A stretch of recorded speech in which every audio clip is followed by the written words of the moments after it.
Hola, buenas tardes a todos. Bienvenidos a una catequesis más de que les ofrece la Comisión Diocesana para la Pastoral Social de la Diócesis de Ecatepec, una catequesis en formación social. En esta ocasión me toca a mí compartir con ustedes el tema, ¿verdad?, de esta catequesis que se titula El Vaticano II, un concilio pastoral. Miren, hermanos, hoy con esta catequesis iniciamos el libro final con lo que vamos a concluir esta serie de videos de catequesis, que es la formación social para los agentes de la pastoral social, ¿verdad? Entonces, este libro consta, como los anteriores libros, de 20 temas, ¿sí? Entonces, con el tema de hoy, iniciamos este último libro y bueno, terminando el libro, bueno, pues habremos concluido la formación catequética para los agentes de pastoral social de la diócesis de Ecatepec, ¿verdad? Les agradecemos que nos hayan acompañado y que les sirva estos temas para la formación de los equipos parroquiales de pastoral social, ¿verdad? Decimos, es hecha por miembros de la Pastoral Social de Ecatepec para los agentes de Pastoral Social de Ecatepec, pero por supuesto que está a disposición o para quien le sirva estos temas, ¿verdad? En cualquier diócesis en donde se encuentre, ¿verdad? Y además de que también es una buena formación para los agentes de evangelización, ¿verdad? No solamente para pastoral social, ¿verdad? Estas catequesis son hechas y son pensadas para la pastoral social de la diócesis de Ecatepec, pero por supuesto que es del dominio público, ¿verdad? A quien le sirva, adelante. Bien, bueno, dicho esto, pues vamos a proceder con la catequesis, ¿verdad? Y por supuesto, bueno, pues vamos a compartir las diapositivas que se hicieron para este tema, ¿verdad? Para que podamos dar un mejor seguimiento y podamos comprender un poquito más, ¿verdad? De lo que trata esta catequesis, ¿ok? Bien, bueno, como les comentaba, vamos a ver el tema 1 del nivel 3, ¿verdad? Este nivel se llama miembros de la iglesia, ¿verdad? Miembros de la iglesia, y es el tema 1 que se llama Vaticano II, un concilio pastoral, ¿verdad? Bien, entonces, eh, mientras nos abre la presentación, también, ¿verdad? Decirles, ¿verdad? Que eh, son 5 libros los que corresponden a la formación catequética para los agentes de pastoral social.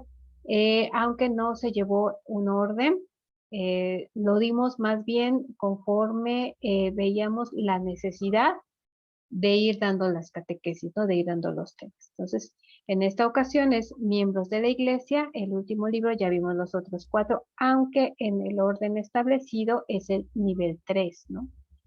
Pero bueno, ustedes pueden consultar todos estos temas también en el canal de YouTube de la Pastoral Social de la Diócesis de Ecatepec, y ahí ustedes los pueden encontrar en el orden que debe ser. Ya llevamos desde que inició la pandemia compartiendo con ustedes estos videos de las catequesis, y entonces en nuestro canal de YouTube, ¿verdad? Ahí van a encontrar el orden en que pueden darlas, para que siga como debe de ser ese seguimiento de los libros, ¿no? Entonces, bueno, voy a compartir con ustedes este tema por el día de hoy.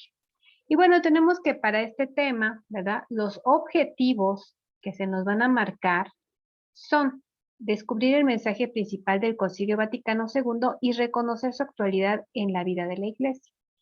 Y también reconocer la nueva eclesiología y la apertura al mundo que trajo este concilio, ¿verdad? Bueno, yo creo que la mayoría de nosotros hemos escuchado esta palabra, ¿no? Concilio, ¿no? En donde vamos a reconocer que es la reunión, ¿verdad? De los obispos de la Iglesia Universal para que se pueda discernir acerca del camino que está llevando la Iglesia hasta ese momento en que es convocado un concilio, ¿verdad? En esta ocasión vamos a hablar del Concilio Vaticano II, ¿verdad? El cual fue convocado por el Papa Bueno, ¿verdad? San Juan XXIII, y concluido por su santidad San Pablo VI, ¿verdad? Entonces, de esto va a tratar este tema. Y bueno, la palabra que va a iluminarnos en esta ocasión la encontramos en Hechos de los Apóstoles, capítulo 15, versículo 4 al 6, en donde dice: al llegar a Jerusalén, fueron recibidos por la iglesia, los apóstoles y los responsables, y les contaron todo lo que Dios había hecho por medio de ellos. Pero algunos de la secta de los fariseos, que se habían hecho creyentes, interviniendo diciendo que era necesario circuncidar a los convertidos y obligarlos a cumplir la ley de Moisés. Entonces los apóstoles y los responsables se reunieron para examinar este asunto. Palabra de Dios, ¿eh? Bueno, aquí lo que nos platica la palabra que nos va a iluminar este tema es justamente qué es lo que pasaba en la iglesia, ¿verdad? De los primeros años, ¿verdad?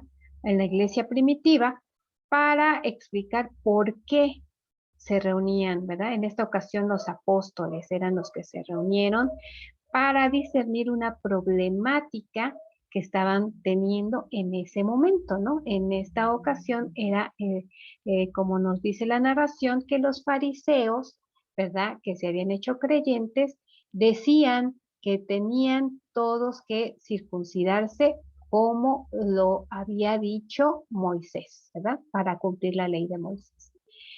Pero los apóstoles, bueno, tenían diversos modos de pensar y entonces decidieron reunirse para examinar este asunto, dice, ¿verdad? Y entonces, iluminados por el Espíritu Santo, llegar a una resolución, ¿no? Entonces, aquí se nos narra en los Hechos de los Apóstoles cómo se lleva a cabo un concilio, ¿no? Cómo se llevó a cabo un concilio. ¿Ok? Y bueno, hablando de los concilios, pues nos dice, ¿verdad? Que aquí, ¿verdad? En el texto de los Hechos de los Apóstoles, capítulo 15, versículo 4 al 6, dice: vemos que los apóstoles actúan colegiadamente, solidarios y responsables de la naciente iglesia. Y aquí nos estamos refiriendo, como dice este primer punto, al concilio de Jerusalén, ¿verdad? En donde, bueno, dice que se reúnen y colegiadamente, es decir, todos opinando, es decir, todos tratando de llegar a una resolución y todos, ¿verdad? A todos tomándoles en cuenta la opinión, bueno, llegan a alguna resolución con respecto a algún problema. En este caso, el que nos platica el texto de la Sagrada Escritura, ¿verdad? En el punto 2 nos habla de los concilios y nos dice que en la historia de la iglesia se cuentan 21 concilios ecuménicos, ¿verdad? Y bueno, nos dice, ¿verdad?, que estos concilios han sido asambleas de fieles para deliberar, discernir, actualizar y decidir en común las cosas más importantes, sometiendo la resolución al parecer de muchos, ¿verdad? Entonces, esto es lo que nos platica este tema acerca de lo que son los concilios. Nos dice que han existido 21 concilios ecuménicos y bueno, que se trata justamente de estas asambleas de fieles, ¿no? Cuando es la iglesia naciente, cuando es la iglesia de los primeros años, bueno, pues se va a tomar la opinión, dice aquí, de asambleas de fieles, nos dice aquí, ¿verdad? Pero conforme ha ido pasando el tiempo, la iglesia se ha extendido y bueno, lo que ha ocurrido es que los concilios se llevan a cabo con los obispos representantes de cada diócesis, de cada nación, para justamente lo mismo, ¿verdad? Para deliberar, discernir y actualizar y decidir en común las cosas más importantes, ¿verdad? Bien. Y bueno, los concilios en la historia nos habla este punto número 3 y nos dice que los primeros concilios robustecieron y consolidaron a la iglesia en medio de una cultura pagana, ¿verdad? Esto, los primeros concilios, ¿verdad? Pues sí, recordemos, ¿verdad? Esa iglesia naciente, bueno, está en medio de una cultura pagana y entonces, bueno, pues tienen que irse adentrando, ¿verdad? Estas problemáticas de estas culturas paganas para poder dar a conocer el Evangelio de nuestro Señor Jesucristo, ¿no? Y tenemos aquí pues a los concilios de Nicea, Constantinopla y Éfeso, ¿no? Después los de la Edad Media, ¿verdad? Dice que delinearon el régimen de cristiandad de Occidente, ¿verdad? Y hablamos del concilio de Constanza en el siglo XV. Después el concilio de Trento en el siglo XVI dice que fue un concilio de apología, es decir, de defensa ante la reforma protestante, ¿no? Iniciaba aquí la reforma protestante y entonces este concilio fue un concilio de defensa, ¿verdad? Contra quienes estaban iniciando esta reforma protestante. Después el Vaticano I, en el siglo XIX, tomó postura frente a la situación social, política y cultural que se vivía en ese entonces. Y así, el último concilio que hemos vivido, que es el Concilio Vaticano II en el siglo XX, dice que fue un concilio pastoral. ¿Y qué quiere decir que fue un concilio pastoral? Bueno, pues lo vamos a ver más adelante en este tema.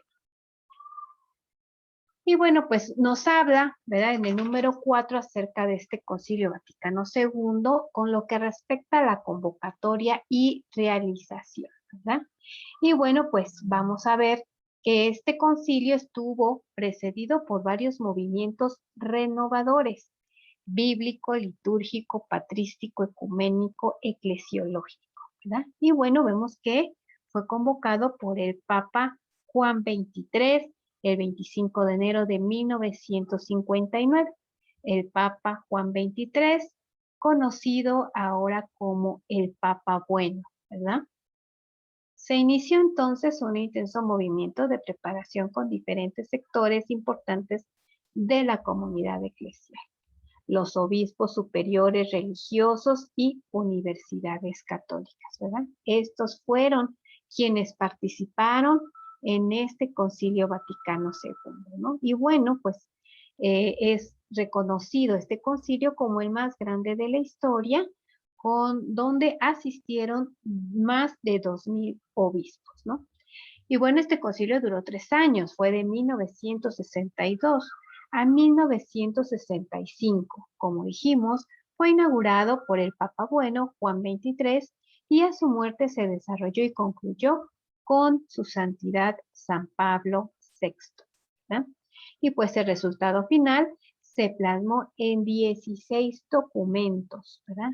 Existen 16 documentos que se desarrollaron durante este Concilio Vaticano II. Y fueron 4 constituciones, 9 decretos y 3 declaraciones, ¿verdad? Todos ellos documentos normativos para la vida de la Iglesia. ¿Okay? Y bueno, el mensaje que nos da este Concilio Vaticano II dice que, bueno, que fue centrado en el misterio de Cristo, de su Iglesia y al mismo tiempo abierto al mundo, de carácter predominantemente pastoral, es decir, ¿verdad? Propone el retorno a las fuentes, principalmente a la palabra de Dios y la liturgia, ¿verdad? También, ¿verdad? Es un acercamiento a la realidad de la sociedad actual. Y también la revisión profunda de la Iglesia, que es presentada como misterio, pueblo de Dios y sacramento, ¿verdad? Y bueno, también nos habla, ¿verdad?, de una nueva eclesiología. Dice que pues va a presentar una iglesia que dialoga con el mundo, con la sociedad y cultura de nuestro tiempo. Y bueno, nos habla acerca de las constituciones Lumen Gentium, ¿verdad? Luz de las naciones y Gaudot et Spes, gozos y esperanzas, ¿verdad? Estas dos constituciones son llamadas Carta Magna del Concilio, ¿verdad? ¿Por qué? Porque en ellas se expresa todo el ser de la Iglesia y su relación con el mundo, ¿verdad?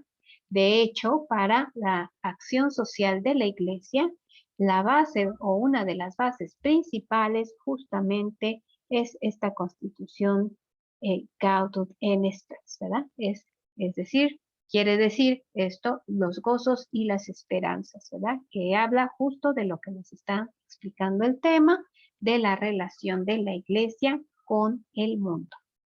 El concilio pensó y quiso ante todo una iglesia en la que se vivan tres realidades: misterio, sacramento y pueblo de Dios. Al presentar a la iglesia de esta manera, afirma que la iglesia es esencialmente comunión, ¿verdad?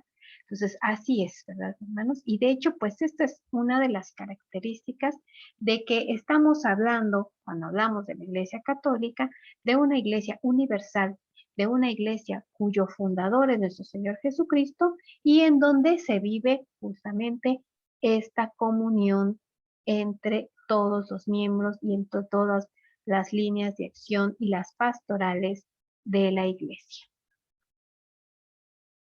El número 7 nos habla acerca de la iglesia que quiso el concilio. Dice, unidad misteriosa y radical que existe en la Trinidad, ¿verdad?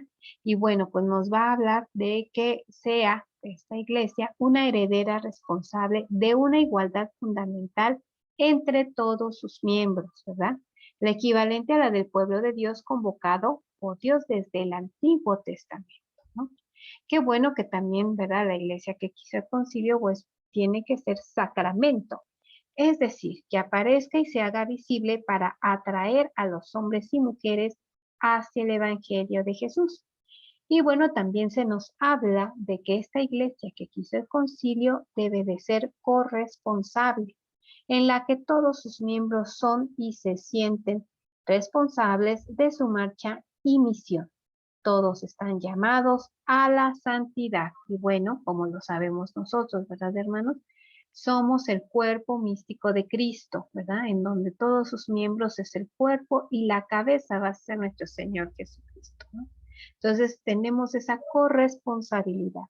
Todos sabemos que cada uno de nosotros somos iglesia y entonces debemos de buscar los objetivos que tiene desde siempre la Iglesia Universal, que es la salvación del hombre. ¿Ok? Todos estamos llamados a la santidad, nos dice aquí. Bien, en el número 8 nos habla de una nueva manera de mirar al mundo. El Concilio Vaticano II presenta una nueva manera de mirar al mundo, a la sociedad y a la misma iglesia, ¿verdad? Y primero, ¿verdad? Vamos a ver que, bueno, necesitamos o queremos, ¿verdad? Que de parte de la iglesia se tenga esa apertura, ¿verdad? Al mundo moderno y a la sociedad, escrutando los signos de los tiempos para hacer comprensible el Evangelio. Esto que no es otra cosa que el análisis de la realidad, ¿verdad? La iglesia sabe en qué época está viviendo y los acontecimientos que se viven. Y en torno a eso designa o pide la inspiración del Espíritu Santo para poder hacerse presente como signo visible de nuestro Señor Jesucristo en nuestra sociedad. Bueno, también, ¿verdad? Lo que propone a través de este concilio, bueno, es la unidad de los cristianos, es decir, el ecumenismo, ¿verdad? Todos queremos un mismo fin, el bien común, el destino universal de los bienes. Y eso nos hace que no solamente la Iglesia Católica quiera o deba trabajar por esto, ¿verdad? Para lograr esto. Se debe de unir, ¿verdad? Nos dice aquí, con los demás cristianos, ¿verdad? Para que se tenga ese ecumenismo y se pueda realizar más y mejor este bien común, este destino universal de los bienes, este objetivo de lograr la salvación. Y bueno, el servicio de la Iglesia a Cristo en los pobres es estricta fidelidad al Evangelio. Lo sabemos, hermanos, ¿verdad? Eh, Cristo nos enseñó, ¿verdad? Que su opción preferencial por los pobres, ¿verdad? Y que entonces, siguiendo nosotros este mandato de nuestro Señor Jesucristo, debemos hacer lo mismo. Siempre debemos de tener como prioridad a los pobres, a los necesitados, a los desvalidos, ¿verdad? Para que seamos esa iglesia que sigue el mensaje de nuestro Señor Jesucristo. Y bueno, el número 9 nos vuelve a decir un concilio pastoral. Y dice, la palabra de Dios que nos iluminó al inicio de nuestro estudio, ¿verdad? Hechos 15, 4 al 6, se proyecta ahora con mayor claridad en un concilio eminentemente pastoral, que nos presenta una iglesia que como una novia se adorna para su esposo. Y bueno, pues que al concluir se pueden aplicar a los documentos las palabras con las que finalizan los edictos de Jerusalén, ¿verdad? Bien, ok. Entonces, hermanos, bueno, con esto concluimos, ¿verdad? Esta catequesis, ¿verdad? Esta catequesis que nos va a dar el inicio al último libro de estudio de estas catequesis en formación social. Estamos hablando del nivel que se titula Miembros de la Iglesia. Y bueno, el tema de hoy fue el Concilio Vaticano II, que tiene muchísima importancia, ¿verdad? Para nosotros, ¿verdad? Imagínense ustedes ya a cuántos años, ¿verdad? Que concluyó el Concilio Vaticano II y todavía tenemos muchas tareas pendientes. Pero qué bueno, hermanos, necesitamos conocer lo que es la iglesia, ¿verdad? Necesitamos conocer estos documentos conciliares para que podamos saber por qué camino llevar a la iglesia de nuestro Señor Jesucristo. Bueno, pues muchas gracias por su atención, hermanos. Bueno, pues los esperamos en la siguiente catequesis en formación social que les proporciona la Comisión Diocesana para la Pastoral Social de la Diócesis de Ecatepec. Muchas gracias y que Dios los bendiga a todos.